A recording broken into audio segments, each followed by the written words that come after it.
नमस्कार दोस्तों, जय माता दी। आज मैं आपको गुप्त नवरात्रि के 8वें दिन बगलामुखी माता की व्रत कथा सुनाने जा रही हूँ। तो प्रेम से बोलिए बगलामुखी माता की जय। अब सुनते हैं माता के 8वें रूप की कथा।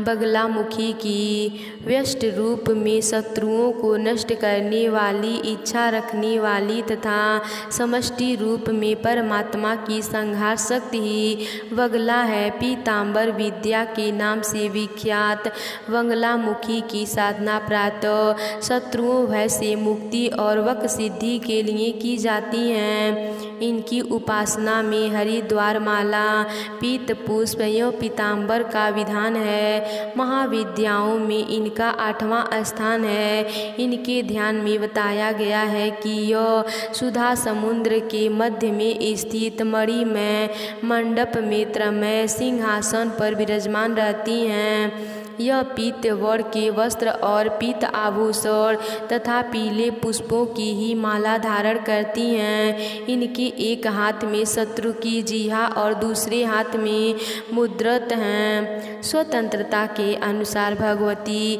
बगलामुखी के प्रादुर्भाव की कथा इस प्रकार है।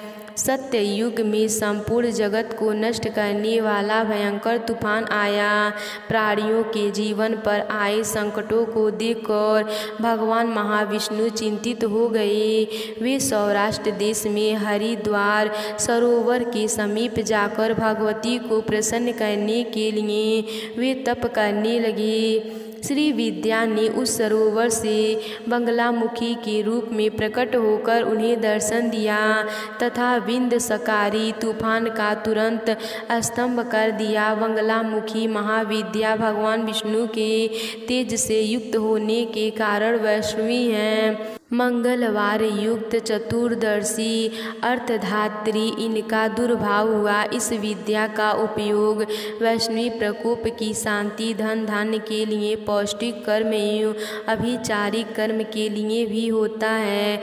यह वेद केवल प्रधानत के अभिप्राय से है, अन्यथा इनकी उपासना भोग और मोक्ष दोनों ही सिद्धियों के लिए की जाती हैं। यजुर्वेद के काष्ठ संगीत के अनुसार 10 दिशाओं को प्रकाशित करने वाली सुंदर स्वरूप धारिणी विष्णु पत्नी त्रिलोक जगत की ईश्वरी मानवता कही जाती हैं। स्तंभकारिणी शक्ति व्यक्त और अव्यक्त सभी पदार्थों की स्थिति का आधार पृथ्वी रूपा शक्ति हैं। बगला उसी स्तंभ शक्ति की अधिदात्री देवी हैं। शक्ति रूपा बगला की स्तंभ शक्ति से धूलोक वृष्टि प्रदान करता है, उसी से आदिमंडल ठहरा हुआ है और उसी से स्वर्गलोक भी अस्तित्व हैं।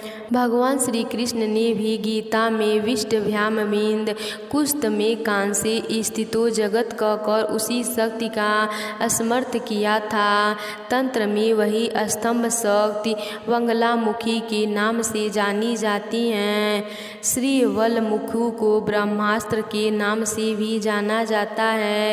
यही किया परलौकिक देश अथवा समाज में दुखद अरिष्टों के दमन और शत्रुओं के संगम में बगलामुखी के समान कोई मंत्र नहीं है। चिरकाल से साधक इन्हीं महादेवी का आश्रय लेते आ रहे हैं। इनके वडवामुखी, जातवेमुखी, उत्तमुखी, ज्वालामुखी तथा बृहद भानुमुखी 5 मंत्र हैं। कुंडी मात्र में बगलामुखी के जप के विधा पर विशेष प्रकाश डाला गया है। मुंडमालाओं मंत्रों में तो यहाँ तक कहा गया है कि इनकी सिद्धि के लिए नक्षत्र आदि विचार और काल शोधनी भी आवश्यकता नहीं है। बगला महाविद्या ऊर्जा प्रामाय के अनुसार ही उपास्त हैं। इस आम्रज में शक्ति केवल पूज्य मानी जाती है, भोग्य नहीं। श्री कुल की सभी महाविद्याएं की उपासना गुरु के साथी में रहकर सतर्क पूर्वक सफलता की प्राप्ति होने तक करने के चाहिए। इनमें ब्रह्मचर्या पालन और बाहर भीतर की पवित्रता अनिवार्य है। सर्वप्रथम ब्रह्मा जी ने बगला महाविद्या की उपासना की थी। ब्रह्मा जी ने इस महाविद्या उपदेश से सनकादि मुनियों को किया। सनकुत्रमान ने देवर्षि नारद को और नारद ने संख्यायन नामक परमहंसों को इसका उपदेश किया। संख्यायन ने 36 पटलों में उपनिषद वंगलादात्री की रचना की। वंगलामुखी के दूसरे उपासक भगवान विष्णु और तीसरे उपासक परशुराम हुए तथा परशुराम ने यह विद्या आचार्य द्रोणों को बताई। तो प्रेम से बोलिए बगलामुखी माता की जय।